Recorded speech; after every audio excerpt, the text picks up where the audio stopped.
Aproveitando que nós estamos no mês de outubro, popularmente conhecido como Outubro Rosa, nós finalizamos a nossa série relacionada a cirurgias plásticas, falando sobre reconstrução mamária. Confira. Doutor Henrique, qual é o papel do cirurgião plástico no tratamento do câncer de mama? O cirurgião plástico, a meu ver, ele tem um papel importantíssimo no tratamento do câncer de mama. Na realidade, trata de uma equipe multidisciplinar. A paciente que portadora do câncer de mama, ela vai ter um mastologista, ela vai ter um oncologista e o cirurgião plástico vai ter o seu papel principalmente na função de restaurar a integridade física da paciente, ela não ficar com aquele mito da paciente mastectomizada. Isso influencia muito no aspecto emocional da paciente, porque ela vai passar por um período de tratamento bem delicado e a paciente se sentindo bem com o seu corpo, isso a gente sabe que influencia muito no tratamento. Então eu acho que, infelizmente, não são todas as mulheres que conseguem ter acesso a esse tipo de tratamento, mas se todas pudessem ter, isso é o ideal. Toda paciente não deve ficar sem a mama. A gente deve poder tentar restaurar a mama dela. Em que momento é feito o procedimento de reconstrução mamária? Essa pergunta é bem interessante, porque na realidade na reconstrução mamária nós temos dois tempos independentes de reconstrução mamária. A paciente que vai sofrer uma mastectomia, vai retirar a sua mama, ela pode ser feita uma reconstrução imediata, que a meu ver é a reconstrução ideal, no qual tu já, numa equipe, juntamente com um mastologista que tu já geralmente trabalha de rotina, no momento que ele remove a mama, tu já entra na cirurgia subsequente e tu vais fazer a reconstrução mamária, qual que foi indicada para aquele caso. Claro que as pacientes que já sofreram a mastectomia, ou no passado ou até recentemente, porque a gente também vê atualmente muitas pacientes fazendo mastectomia e não tendo oportunidade de fazer reconstrução, a gente diz que ela vai fazer uma reconstrução tardia. Essa reconstrução tardia envolve geralmente outros tipos de técnica, mas toda paciente, mesmo a que vai tirar a mama e vai fazer uma reconstrução no mesmo tempo, ou aquela que já tirou a mama, todas elas podem fazer reconstrução de mama. Quais os procedimentos existentes na reconstrução mamária? Nós temos diversos procedimentos na reconstrução de mama, que vão desde empregos de próteses expansoras, expansores, ou a utilização que a gente chama de retalhos à distância, ou tecidos que tu leva à distância do próprio organismo. Os pacientes que já chegam para ti no consultório, que já são portadores de câncer de mama, é muito interessante que é diferente de uma consulta de cirurgia estética. Elas já vêm com alguma informação. E elas vêm querendo saber muito mais da cirurgia, como é que a gente vai atingir aquele resultado. Então a gente procura explicar as diversas técnicas que tem. Então nós temos a utilização do abdômen, que às vezes a gente usa para uma reconstrução de mama, é uma cirurgia de uma maior complexidade. A utilização do músculo na região das costas, que é o músculo grande dorsal, que também se usa para a reconstrução de mama, geralmente nas reconstruções tardias, como a gente mencionou anteriormente, aquela paciente que já vem com a mastectomia, que tu acaba tendo que levar um pouco mais de tecido para poder restaurar a mama, e a utilização de próteses expansoras, que essa tem sido a minha rotina, e eu acredito que de muitos colegas cirurgiões plásticos, na reconstrução imediata, no qual tu associa uma cirurgia teoricamente de uma menor complexidade com um resultado estético muito interessante.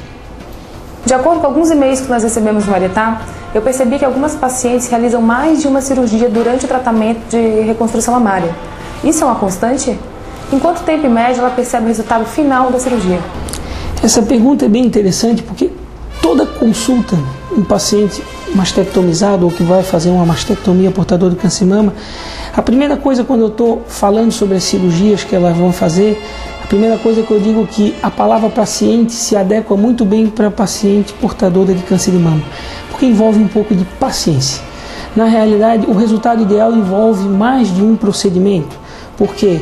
Porque num primeiro momento tu vai restaurar o volume daquela mama. Então tu vais dar forma para aquela mama. Não é ideal, geralmente, tu mexer na mama contralateral e buscar um equilíbrio naquele mesmo momento, porque aquela tua reconstrução ela ainda vai passar por uma acomodação. Então, em média, 3 a 9 meses depois da primeira cirurgia, isso vai variar muito com a paciente ter que fazer algum tipo de tratamento complementar ou não. Então, os pacientes sabem que a maioria delas fazem quimioterapia ou até mesmo a radioterapia, e isso é uma prioridade no tratamento da paciente, e a gente não pode atropelar as coisas e querer se preocupar só com o resultado estético.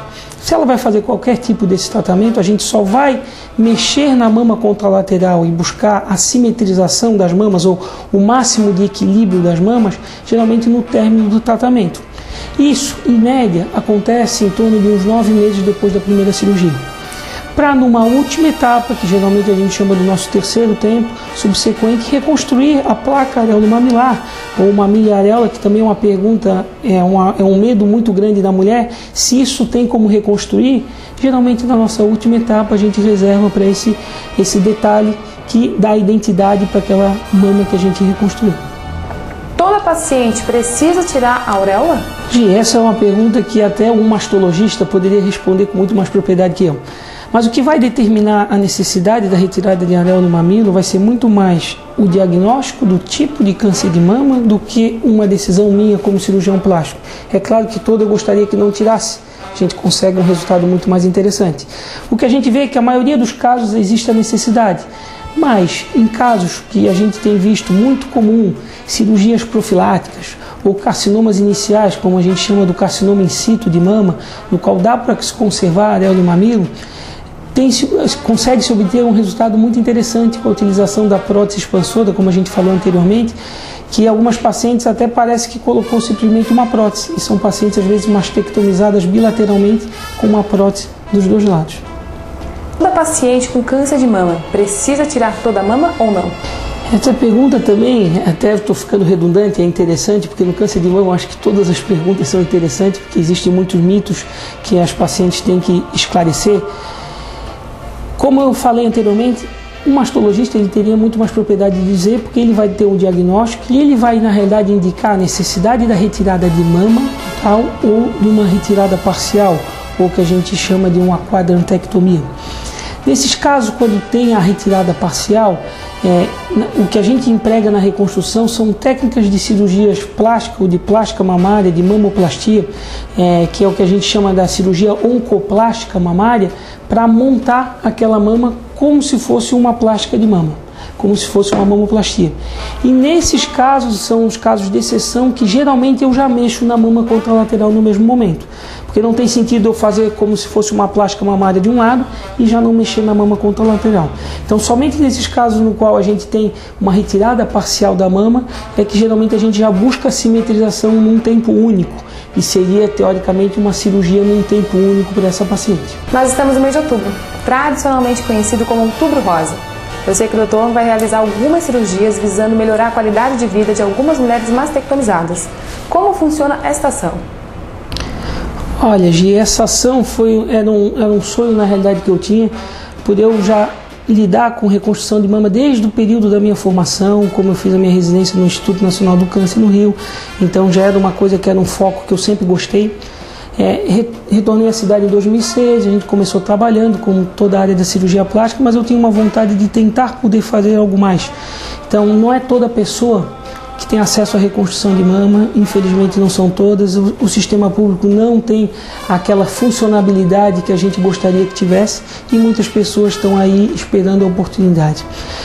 Foi um sonho que surgiu num debate com a minha esposa em casa e aí, calçado de alguns parceiros que já fazem parte da minha rotina diária, a empresa que trabalha com as próteses que geralmente eu faço, o hospital onde eu opero, que é a Casa de Saúde São Sebastião, que entrou como parceria interessante, a empresa, como eu mencionei antes, a Allegan, que é a empresa das próteses que eu trabalho, a equipe de anestesia, que é a anestesia ali, que é a Cianeste, eu conversei com eles, coloquei a situação e essa ideia de fazer essa cirurgia, eles toparam, encararam como um ideal, a gente chegou num número que não fugisse muito da programação de todos, então a gente selecionou 7 pacientes para realizar uma reconstrução mamária. Então entrei em contato com a AMU, que é a Associação de Pacientes Mastectomizadas de Santa Catarina, diretamente com o GAMA, com o grupo de apoio a pacientes mastectomizadas, e nós avaliamos algumas pacientes e não pudemos beneficiar todas, a fila infelizmente é grande,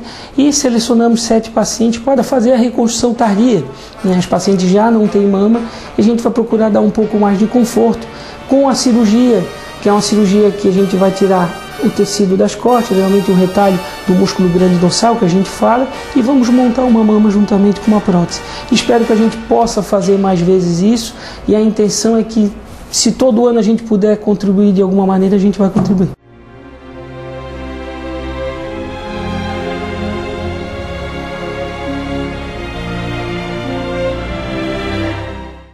Obrigada mais uma vez por você me receber aí, na sua casa.